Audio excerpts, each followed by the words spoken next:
Assalamualaikum warahmatullahi wabarakatuh. Saya Yudi Pramuko, tukang donat dari Parung, YouTuber tertua di semesta.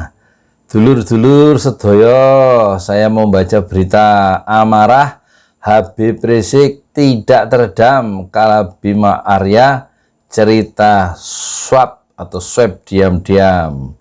Kamis 15 April 2021, jamnya jam 4:39 waktu Indonesia Barat.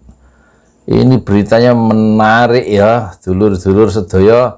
Amarah Habib Rizik tidak terbendung di persidangan kasus tes swab Rumah Sakit Umi. Kemarahannya itu dipicu kesaksian Wali Kota Bogor Bima Arya. Dalam persidangan pemeriksaan saksi itu, Bima Arya memang mengungkap sejumlah hal. Salah satunya perihal Habib Rizik yang melakukan tes swab diam-diam dan menyembunyikan hasilnya. Padahal, kata Bima Arya nih, kala itu menantu Habib Rizik namanya Hanif Alatas, Habib Hanif Alatas sepakat tes usap Habib Rizik akan didampingi pihaknya. Namun ternyata Habib Rizik justru telah melakukan tes swab diam-diam. Nah, sekarang kata Bima Arya nih, saya meminta ke rumah sakit untuk menginformasikan saja kedatangan tim Mercy. Jam berapa, tapi dokter Andi menyampaikan masih menunggu kedatangan dari Jakarta. Mungkin setelah sholat Jumat. Nah, kemudian kami bersiap-siap mengirim tim pendamping ba'da Jumat. Jelas Bima Arya di Pengadilan Negeri Jakarta Timur, Rabu 14 April 2021.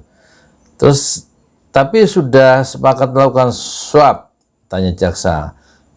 Sudah sepakat untuk mendampingi tes swab. Ternyata menurut Andi Tatat, swab sudah dilakukan tanpa sepengetahuan beliau itu maksud Andi Tatat ya. Jawab Bima Arya. Bima Arya juga menyebut Habib Rizik enggan menyampaikan hasil tes swabnya.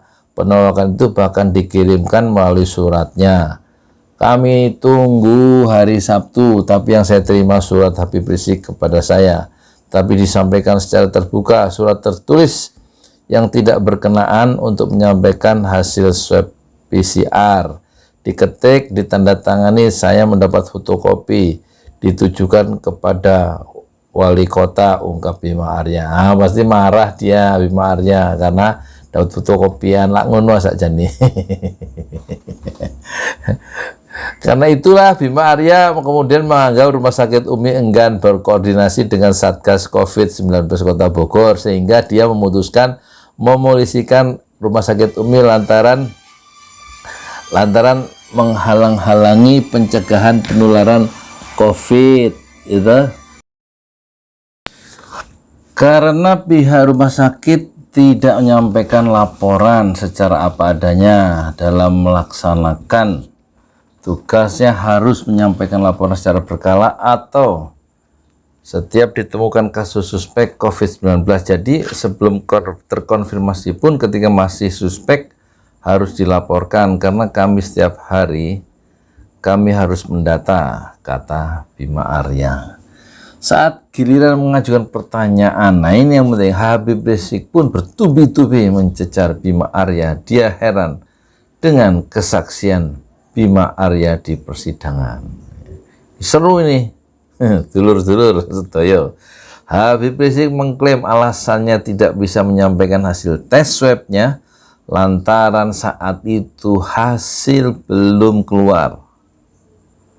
Kata Habib Rizik. Selain itu, menurut Habib Rizik, tim dokternya yang melakukan tes swab kala itu sudah menunggu pihak Satgas COVID-19, namun Satgas tidak kunjung datang. Nah, gimana itu kalau begitu? Jadi Anda punya rencana apa? Maaf hatu. Makanya tadi saya katakan 28 Anda datang ke rumah sakit. 27 rumah sakit RS Mercy datang, 28 langsung lapor polisi. Sikap betul, semangat betul memenjarakan orang, semangat betul mengkriminalkan orang. Hati-hati ya Pak Bima, kasus saya ini ya, kasus saya ini,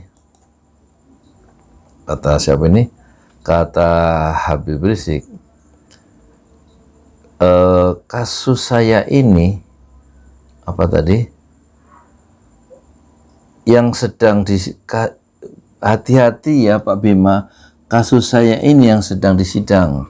Kita sedang membuktikan kalau di sidang ini apakah terjadi kriminalisasi terhadap pasien, apakah terjadi kriminalisasi terhadap para dokter, apakah terjadi kriminalisasi terhadap Rumah Sakit Umi, tutur Habib Rizik. Rumah Sakit Umi mengatakan tunggu hasil PCR. Hasil PCR masuk. Rumah Sakit Umi akan memberikan laporan. Anda tidak sabar, besoknya laporkan polisi, imbuh Habib Rizik. Habib Rizik juga mempertanyakan pernyataan Bima Arya dalam berita acara pemeriksaannya BAP. Dia heran Kepala Satgas Penanganan COVID-19 Kota Bogor itu menganggap dirinya berbohong perihal hasil swab testnya di Rumah Sakit Umi. Ini kata Habib Rizik. Ini katakan ini Habib bohong dan ini berbahaya kebohongan. Di mana bohongnya? Saya tidak sebut positif COVID atau negatif. Yang saya rasa segar. Nilai bohongnya di mana? Kalau saya dapat PCR Habib bohong, saya ridho katanya. Setelah terus mencecar Bima Arya soal alasan melaporkan RS Umi terkait hasil swabnya, Habib Rizik kemudian berhenti bertanya. Pada momen itulah amarah Habib Rizik mulai tampak tidak teredam. Dia pun menyebut Bima Arya berbohong di persidangan. Kalau gitu saya buat pernyataan saja bahwa saksi hari ini melakukan kebohongan, melanggar kesepakatan, dia berbohong. Saya mengatakan tidak ada melanggar kesepakatan. Kesepakatan itu masih berjalan. Rumah Umi tidak bisa memberikan kepastian karena tes PCR dilakukan siang itu. Tapi yang bersangkutan tidak sabar. Wali Kota Bima Arya di dalam persidangan ini melakukan kebohongan karena Anda yang menarik saya, kata Habib Rizik. Saya minta dicatat bahwa Wali Kota Bogor Bima Arya sekaligus Kepala Satgas COVID-19 di pengadilan yang mulia ini telah melakukan kebohongan di atas kebohongan. Terima kasih. Lanjut Habib Rizik dengan nada tinggi.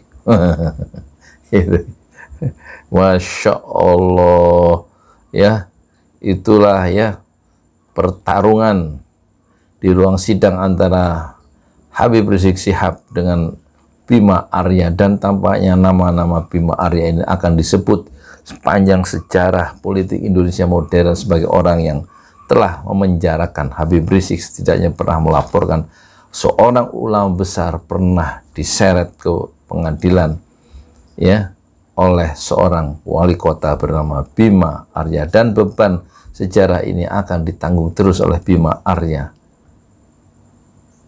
dan keluarganya tentu ya, selalu disebut-sebut sebagai orang yang melakukan satu perbuatan yang tidak sepatutnya terhadap ulama besar sebesar Habib Rizik Syihab yang kini menjadi doktor, namanya Dr. Muhammad Habib Hussein Rizik Syihab ya. Nah, insya Allah ya wes ngono ya sedulur sekalian sedoyo, itulah ya persidangan yang penting yang menghadirkan saksi Bima Arya yang dituduh berbohong di atas kebohongan oleh ulama pejuang yang sudah berjuang selama 23 tahun di negerinya sendiri dengan gelombang suka dan duka, yaitu Habib atau Dr. Habib Rizik Syihab. Saya Yudi Pramuko, Tuhan donat dari para YouTuber tertua di semesta. Fasbir sabran jamilah, bersabarlah dengan kesabaran yang indah. Assalamualaikum warahmatullahi wabarakatuh.